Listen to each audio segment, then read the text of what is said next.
நிறைய வீடுகள்ல பெண்கள் வரவு செலவு இருப்பு எதிர்காலத்தை கையாள்றது முழுக்க அதான் கணவர்கிட்ட கொடுத்துடுறாங்க. நமக்கு தேவைகளை எல்லாம் அனுபவிச்சுட்டு அதுக்கப்புறம் தான் கொடுக்கணும். நீங்க அவங்க நல்ல குழந்தைகளாகவே இருந்தாலும் கூட இன்னைக்கு எல்லாத்தையும் அவங்க பேர்ல கொடுத்துட்டீங்கன்னா அவங்க அதை பத்தின பிளான் பண்ணிட்டு அதுல ஏதாவது ஒரு தவறு வந்ததுன்னா அவங்களும் கஷ்டப்படுவாங்க, நம்மளும் கஷ்டப்படுவாங்க.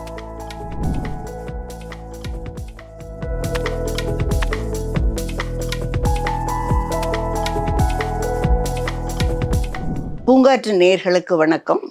நான் சாந்தி பாலசுப்ரமணியன். இன்னைக்கு பர்டிகுலர்லி மகளிரும் ஃபினான்ஷியல் ரைட்ஸ் எப்படின்னு வச்சுக்கிறோம் அப்படின்னு பார்ப்போம்.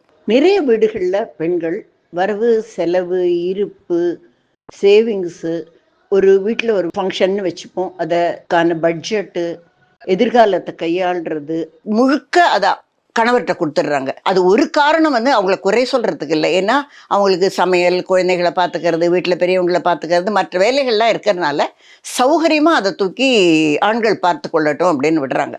அது தப்பும் இல்லை, நம்ம நம்புறது அதெல்லாம் தவறான விஷயம் இல்லை. இருந்தாலும் எனக்கு தெரிஞ்சு மகளிருக்கு ஒரு அடிப்படை அவேர்னஸ் இருக்கணும், என்ன நடந்துன்னு இருக்கு குடும்பத்தில் அப்படிங்கிறத பற்றி தெரியணும். இப்போ நான் ஒரு சின்ன எக்ஸாம்பிள் சொல்கிறேன். ஒரு 20-30 வருஷத்துக்கு முன்னாடி நினைக்கிறேன், ஒரு தடவை நான் பேப்பரில் படித்த போது என்னென்னா, அப்போல்லாம் இந்த இன்டர்நெட் கிடையாது. ஒரு லேடி, அவங்க நல்ல வேலையில் இருந்தவங்க தான், அவங்க ஹஸ்பண்டும் நல்ல வேலையில் இருந்தார். அவர் அன்னைக்கு காரில் போகும்போது இப்போ எனக்கு நினைவில் ஆக்சிடெண்ட்டோ ஹார்ட் அட்டாக்கும் தவறி போய்டுறாரு. அப்போ அவங்க வீட்டு சம்பந்தமான எல்லா டெபாசிட், இன்வெஸ்ட்மெண்ட்டு, என்ன கடன் எல்லாமே அவருடைய கம்ப்யூட்டரில் தான் சேவ் பண்ணி வச்சுருந்தாங்க. அதுக்கு அப்போல்லாம் பாஸ்வேர்டு போட்டு திறக்கிற மாதிரி வச்சுருந்தாங்க. இவங்க அதை பற்றி கேட்டுக்க கவலையே படலை. அதை ஓப்பன் பண்ணி அந்த விஷயங்கள் எல்லாம் எங்கே இருக்குன்னு கண்டுபிடிக்கிறதுக்கே நிறைய காலம் ஆனது அப்படின்னு நான் சொல்லியிருக்கேன். இது படித்த பெண்களுடைய நிலையே இப்படி இருக்குது அப்படிங்கும்போது இன்னொரு சின்ன விஷயம் கூட இன்சிடென்ட் சொல்லணும்னு நினைக்கிறேன். எங்கள் அப்பா பிஹெச்சியில் ஒர்க் பண்ணிட்டு இருந்த போது ஒருத்தர், அவர் அங்கே கேன்டீன் இருந்த ஒருத்தர் வீட்டுக்கு வருவார். அப்போ அவர் ஒரு தடவை ஏதோ ஒரு இந்த கேட்ரிங் மாதிரி ஒரு பிஸ்னஸ் நடத்திட்டு பயங்கர நஷ்டம் தோல்வியெல்லாம் அடைஞ்சிட்டாரு. இப்போ திருப்பி எங்கள் அப்பாட்ட ஒரு நாளைக்கு நான் புதுசாக ஆரம்பிக்க போகிறேன் அப்படின்னார். எங்கள் அப்பா கேட்டார், ஏண்டா ஏற்கனவே நிறைய லூஸ் பண்ணிவிட்டு ஏது பணம் அப்படின்னு கேட்டார். இல்லைங்க, எங்கள் சம்சார வீட்டில் நிறைய நகை போட்டிருக்காங்க, அது சொல்லிச்சு நீங்கள் பண்ணுங்க அப்படின்னு சொல்லிட்டு, என்னங்க நான் நாளைக்கு பணம் வந்தால் வாங்கி கொடுத்துருப்பேன் அவ்வளோதானே அப்படின்னு சொன்னான். அப்போ எனக்கு ஒரு 10-12 வயசு தான் இருக்கும். எனக்கு அப்போ லாபம் நஷ்டம் பிஸ்னஸ் எல்லாம் ஒன்றுமே தெரியாது. ஆனால் அப்போ என்ன தோணித்து, இந்த மாமா ஏற்கனவே ஒரு தடவை நஷ்டப்பட்டுட்டாரு, இந்த அம்மா எல்லாத்தையும் தூக்கி கொடுக்குறாங்களே, அவங்களுக்கு திருப்பி வாங்கி தர்றத முடியலன்னா என்ன ஆகும்னுட்டு. ஸோ என்ன நடக்கும், அவர் பண்ணுறது ரைட்டு தானா, முதல் தடவை ஏன் வியாபாரம் நொடிச்சுதுன்னெல்லாம் அவங்க தெரிஞ்சுக்கல. அவங்க படிக்காதவங்க பரவாயில்ல, பட் படித்த நாமுமே நிறைய விஷயங்களில் தவறு பண்ணுவோம். இப்போ எங்கள் வீட்டில் ஃபார் எக்ஸாம்பிள் எப்படின்னா, நான் கல்யாணம் ஆகி வந்த உடனே 2 பேருக்குமா சேர்ந்து ஒரு எஸ்பி அக்கௌண்ட்டுக்கு பேரை இன்க்ளூட் பண்ணிட்டோம். 2 பேரோட சேலரியும் அதில் தான் வரும்.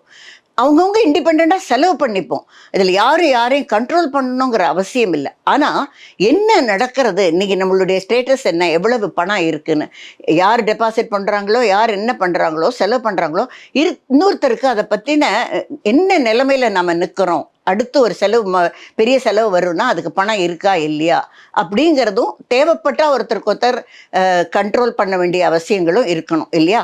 இப்போது நான் ஒரு ஸ்டேஜில் எங்கள் வீட்டில் நடுத்தர வயது தாய்மார்களுக்கெல்லாம் அவங்க இந்த பேரண்ட் டீச்சர் மீட்டிங்கில் பேசுகிறதுக்கு கஷ்டப்படுறாங்கன்னு சொல்லிட்டு ஸ்போக்கன் இங்கிலீஷ் கிளாஸ் மாதிரி நடத்திட்டு இருந்தேன்.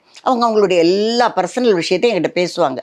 அப்போது ஒரு லேடி 3 பொன் குழந்தைங்க, ஒவ்வொரு குழந்தையோட பர்த்டேக்கு எல்லாருக்கும் துணி எடுப்பாங்க, காஸ்ட்லியாக எடுப்பாங்க. நான் ஒரு தடவை கேட்டேன், இது கட்டுப்படி ஆகுமான்னு நீ யோசிச்சு பார்த்துருக்கியா அப்படின்னு. இல்லைங்க, அவர் தான் வியாபாரம் பண்ணுறாருன்னு. அல்ல, அவர் வியாபாரம் எப்படி போயிட்டுருக்கு, அதுவும் அவர் பண்ணிகிட்டு இருந்தது இந்த ஹவுசிங் மெட்டீரியல் எல்லாம் சேல், இது ஹோல்சேலில் வைக்கிறது, அதிலெல்லாம் நிறைய வெளியில் பணம் தங்கி இருக்கும், வராதுன்னு இருக்கும். இல்லை, என்ன நிலைமையில் இருக்கும், அதனால் இது செலவழிக்க உனக்கு கட்டுப்படி ஆகுமான்னு என்னைக்காவது பிளான் பண்ணியிருக்கேன்னு. இல்லைங்க, அதை அவர் பார்த்துப்பாரு. அந்த எண்ணம் தான் ரொம்ப தப்பு. ஏன்னா நிறைய பணம் இருந்தாலும், பணத்துக்கு பற்றாக்குறை இருந்தாலும் அதை பற்றி ஒரு தெளிவு பெண்களுக்கு இருக்கணும். ஏன்னா அவங்க அதை இல்லாதக்கு சில முடிவெல்லாம் எடுக்கும்போது பெண்களுக்கும் ஆபத்து, குடும்பத்துக்கும் ஆபத்து. இது இன்னொரு இன்சிடென்ட் சொல்லணும்னா, இன்னொரு ஃபேமிலி எனக்கு தெரியும். அந்த அம்மா 2 வேலைக்கு ஆள் ஹெல்ப்பர் வச்சுக்கிட்டு நல்லா இருந்தாங்க. அவங்களுக்கு 2-3 குழந்தைங்க. அவர் வியாபாரம் நொடிச்சது. அவர் ஒரு பலவீனமான நேரத்தில் தற்கொலை பண்ணிட்டு செத்து போயிட்டாரு. இப்போ அந்த அம்மா மற்ற வீட்டு வேலைக்கு போகுது. ஸோ இது என்ன நடந்துட்டு இருக்குன்னு அவங்க முதல்ல தெரிஞ்சுட்டு இருந்தாங்கன்னா ஓரளவுக்கு அதை கண்ட்ரோலில் வச்சுருந்துருக்கலாம்ங்கிறது என்னுடைய எண்ணம். இதில் நான் உங்களுக்கு அறிவுரைன்னு சொல்ல மாட்டேன். ஒரு விஷயத்தை தெளிவுபடுத்த விரும்புறது என்னன்னா, ஒருத்தர் கணவனோ மனைவியோ கண்ட்ரோல் பண்ணிக்க வேண்டாம். ஆனால் பெண்கள் எல்லாமே வீட்டில் இருக்கிற ஆண்கள் பார்த்துப்பாங்க அப்படின்னா, அது அண்ணாவாக இருந்தாலும் அப்பாவாக இருந்தாலும் கணவனாக இருந்தாலும் அவங்களும் அவங்களுடைய இன்வெஸ்ட்மெண்ட்டில் சில தவறுகள்லாம் பண்ணலாம். ஒரு வீட்டு மேலே வீடு வாங்குறாருனாலோ நிலம் வாங்குறாருனாலோ அது டாக்குமெண்ட்ஸ் எல்லாம் சரியாக இருக்குன்னு பார்க்குறாங்களா, அது ஒர்த்து தானா அந்த பணம், இதெல்லாம் நீங்கள் தெரிஞ்சுக்கிண்டு தேவைப்படும் போது உங்களுடைய அட்வைஸை கொடுக்கறது. ஏன்னா அவங்க மிஸ் பண்ணுற ஒரு பாயிண்ட்டை நீங்கள் சொல்லி எடுத்து கொடுக்குற அளவுக்கு இருக்கணும்னுட்டு எல்லாம் சரியாக தான் இருக்குங்கிறது ஒரு கண்மூடித்தனமான நம்பிக்கை.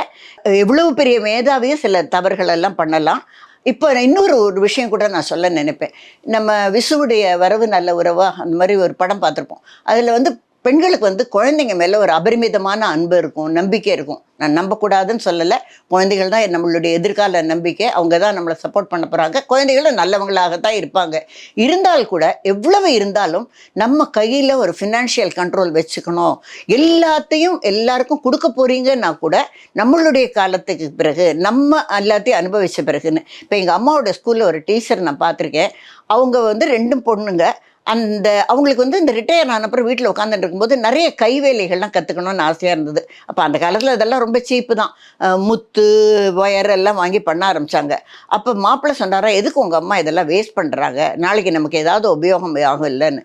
அந்த எண்ணங்களுக்கு இடமே கொடுக்கக்கூடாது. நம்ம எதெல்லாம் அனுபவிக்கிறோம்னு நினைக்கிறோமோ, நமக்கு தேவைகளை எல்லாம் அனுபவிச்சுட்டு அதுக்கப்புறம் தான் கொடுக்கணும். நீங்கள் அவங்க நல்ல குழந்தைங்களாகவே இருந்தாலும் கூட இன்றைக்கி எல்லாத்தையும் அவங்க பேரில் கொடுத்துட்டிங்கன்னா அவங்க அதை பற்றின பிளான் பண்ணிவிட்டு அதில் ஏதாவது ஒரு தவறு வந்ததுன்னா அவங்களும் கஷ்டப்படுவாங்க, நம்மளும் கஷ்டப்படுவாங்க. எங்கள் அப்பா தெளிவாக சொன்னார்.